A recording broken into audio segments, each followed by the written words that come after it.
I'm Chef Julia Dunaway, and I make whole food plant-based dishes I think you really like. I hope you do anyway. So today I'm going to be making some curry squash soup. And I have a curry squash. It kind of looks like a pumpkin. In the Japanese squash, the kabocha and curry squash, they are kind of like a pumpkin. But you can use pumpkin and make pumpkin soup too, but you have to get the sugar pie pumpkins, really, for eating. They're not the same as those gigantic jack-o'-lantern pumpkins. There are some special, you'll see them in grocery stores, special pumpkins that people buy just for eating, and they're usually called sugar pie pumpkins. You could use those too, but this is a curry, K-U-R-I, squash. And the first thing we have to do is cut it, and that can be a little tricky, so I've tried to make it a little simpler by cutting out just kind of around the stem, and that works really well because then you can get a grip on the pumpkin easier, the curry squash easier, and then you can start to see it kind of leaves this edge, and then it's a lot easier to handle than when you are just trying to cut it from nothing. But the easiest way to cut these things is to kind of let the weight of the squash start to crack it apart, really. And then it's a lot easier to get inside and cut it into manageable pieces. And we'll start cutting this into manageable pieces and get it here on my parchment lined sheet. And we'll get the seeds out and we'll get that going. So we'll get that started here in just a second. So while the squash is baking at 400 for about 35 minutes, I'm going to get some of the other ingredients going here. I've got half of a gigantic onion. Texas onions are big, and I'm going to chop it up, saute it with some garlic and some ginger. I'm just kind of throwing together a flavor profile that I like, because I like the simmered curry squash with a little bit of mirin, soy sauce, and a little bit of sweetness, which is the Japanese simmered kabocha squash type of a recipe. So I'm trying to combine my love of the Japanese simmered kabocha squash flavor profile and recipe with this similar curry squash and make it taste kind of like that. So that's why I'm putting in the ginger, which I don't usually use, but I'm going to add some ginger and garlic and also some other things later, a little bit of soy sauce. I've got some garlic already chopped up. I'll chop up some more. This garlic I got in Santa Fe, from the Santa Fe Farmers Market, and it's so wonderful. I wish I could have brought more home, but you know, I had limited space in my suitcase. I had a big bag of it. I thought, if they search my luggage, they're going to find this giant bag of garlic and wonder, who is bringing garlic? Me. Because it's so good. Fresh homegrown garlic. If you've never had it, until I started using it, I didn't realize how great it was. So I just kind of crushed the garlic with my hand to get the peel to come off, and it's a lot easier to handle. And with the ginger, all I'm going to do with the ginger is I'm going to grate it, because grating ginger makes it taste so much better in a dish to me than having big chunks of ginger. I'm not a fan of biting into a big piece of ginger. It's like too strong. So I'm going to get this about a teaspoon and a half of grated ginger into these ingredients. And that's going to give it a really good flavor, I think. All right. And so what I do is I just grate it on here and then slap it down on the cutting board. And then I have my nice teaspoon and a half, approximately, close enough, of ginger. Slap it in there. And then I'm just going to let this cook for, maybe 7 or 8 minutes to get the onions to soften up a little bit and to, release some of the flavors here, get them to caramelize a little bit. I'm not even going to use any liquid unless it starts to stick to the pan, then I'll splash a little water in. And once this is done, pretty soon I can bring in the squash, add that to this along with the other seasonings, and then we can really make the soup. I can't wait. Okay, so I just got this out of the oven, and I have to confess it cooked at different times. So for example, the skinnier pieces took less time, but like this piece had to take a lot longer. And I started out at 400 after 35 minutes, about 30 minutes actually, I saw they were getting a little dark. So I turned the heat down to 375, and I took out the skinnier ones, the smaller pieces that were already done, and I left the bigger pieces in that look like this and let them continue cooking. So some of them took another 10 to 15 minutes.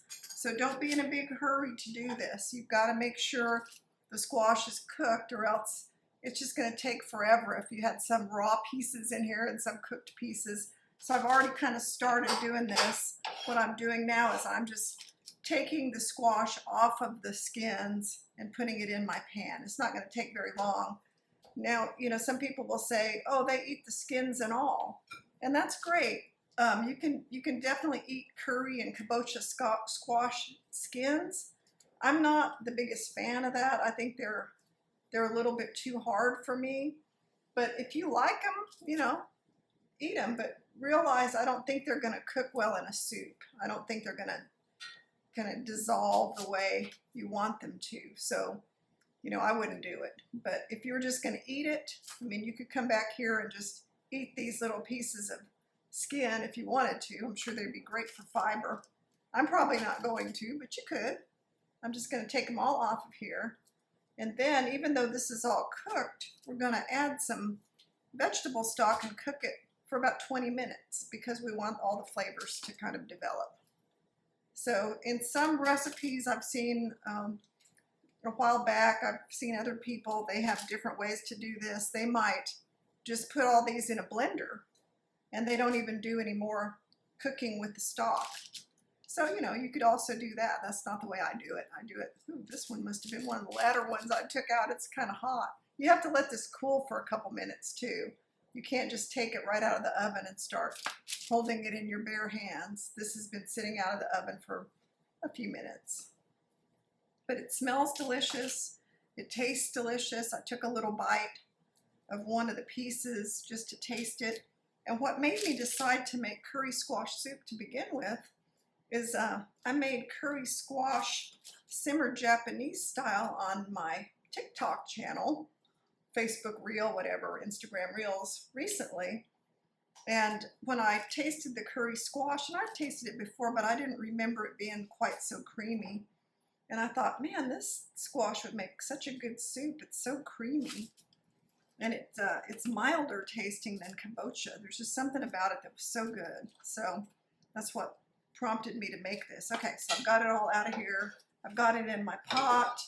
And then I'm going to go ahead and turn this on.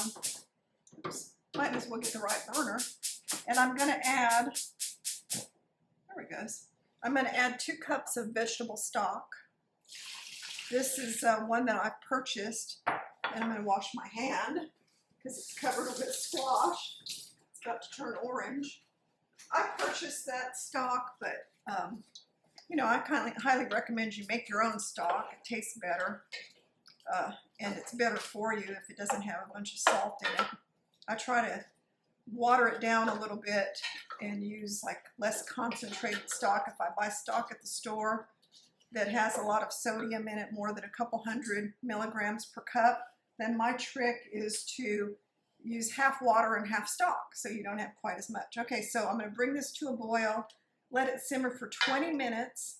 I'm going to run and get my immersion blender, and then we'll add a few more seasonings and I'll blend it up and we'll taste it and see what it tastes like. I think it's going to be good. So I know I initially said I was going to use the immersion blender, but I changed my mind when I saw how thick and kind of lumpy the cooked squash is. I thought, nah, it's probably not going to work very well. So I'm using my blender. And what I'm going to do is I'm going to take about half of it at a time, because when you put hot liquids or hot food in your blender and you process it, it kind of expands. And it can get kind of, you know, dangerous. So what I like to do is fill it only half full, and then I cover it up, because if it does kind of pop off, I don't want to be covered with squash, and I'm going to start it on low. So I'm going to start it on low. I'll put it here where you can see it. I don't immediately start it on high. I start it on low, and then I increase it and I kind of tamp it down as I'm going. Check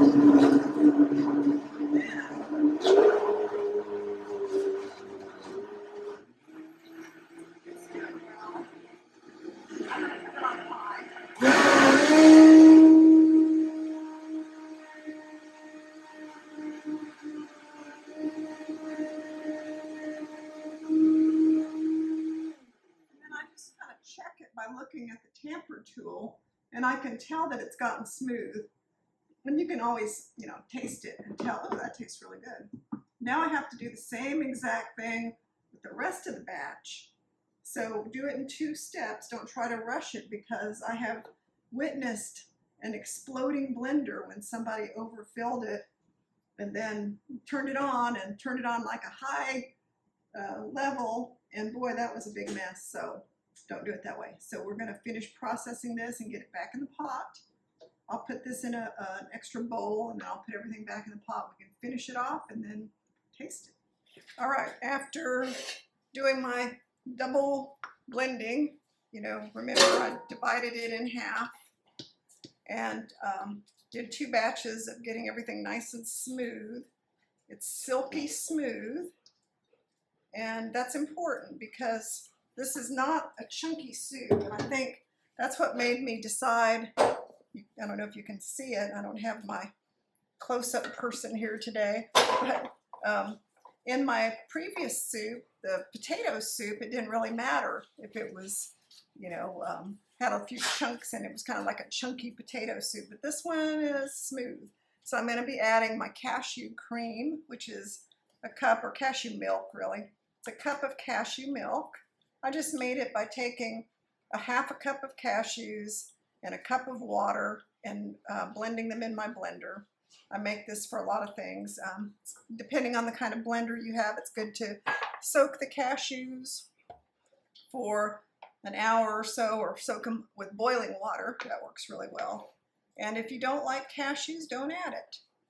And I did reserve a little bit of my cashew milk cream on the side because I'm going to use it as a garnish. I'm going to heat this up a little bit because that cashew milk wasn't very hot. So I've got the soup here, and it's a lot lighter now that I've added the cashew milk. And I'm going to add my seasonings. I'm going to add some tamari, tablespoon.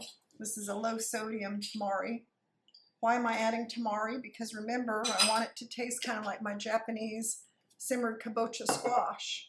So I'm going to add a tablespoon of mirin, which kind of is that Asian sweetness, rice wine kind of flavor, and I'm going to add that. And that's also going to give it this little bit of the flavor that I get in my simmered kabocha squash, which is what I'm looking for. And then last but not least, I'm going to add some Chimayo red chili powder. I just got back from New Mexico, and Chimayo chilies are grown in the Chimayo area of New Mexico. I'm going to add half a teaspoon, and then I might add more depending on how that tastes. I'll add a little for the garnish too.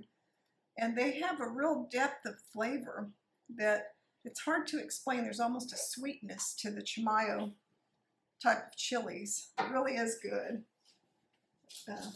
You have to taste to know. Okay, so I'm going to taste this. It's a little thick. I don't really taste the chili, so I'm going to add another half a teaspoon so that I can actually taste it. It's not really that spicy, it just has a really good flavor. So there is my chili flavor I'm going to have, and that's it. Now we could add, let's say it doesn't have much of a taste for salt, so I don't like to use a lot of salt. I'm going to add a couple little pinches of kosher salt. And then we can also add some freshly ground black pepper. A little bit of that. And then it's ready to serve. So I'm going to turn the heat off of it. Get a serving spoon. And I'm going to serve it in this bowl that my mother made. It's such a pretty color bowl. I think it will do the beautiful colors of the soup justice to have it in such a pretty bowl. So that's one of the reasons I'm going to use this pretty bright blue bowl. And it's kind of sentimental too. I mean, she made it by hand. So then what else can we put on our soup for garnish? Well, remember I told you earlier I had all these Fresno chilies from my garden, so I'm going to take one of the Fresno chilies and I'm going to slice it really thin and put a couple slices on top with a little bit of my Chimayo chili pepper. So that kind of gives me that, look of what I was after, which was a little bit of spice, a little reminiscent of my Japanese heritage. Try to find some pretty slices here. These are Fresno chilies, and they're not super hot. They have a nice little kick, but they're not hot. So don't be afraid to use them. And then remember I said I'd use a little bit of the Chimayo chili pepper, and that gives it a little pretty color. And then last but not least, I have my little reserved cashew cream.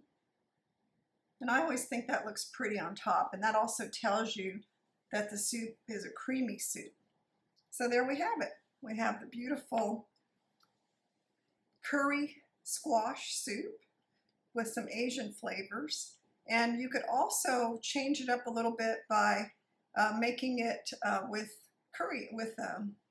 red curry paste or yellow curry paste, and make it kind of like a Thai flavor profile, and maybe add some lemongrass. But mine is kind of like the Japanese simmered kabocha squash profile with mirin, soy sauce, ginger, and that little bit of Asian flavor for me. So I hope you make this curry squash soup creamy, and it really is a flavor of fall. I can't wait to sit down and enjoy this, and just think about the changing weather. It's finally cooling off here in Texas. So I hope you make this soup. Watch my YouTube channel, subscribe to it. Watch me on TikTok, Instagram, Facebook, and my website, chef-julia.com, has all my upcoming cooking classes. So see you soon. Bye-bye.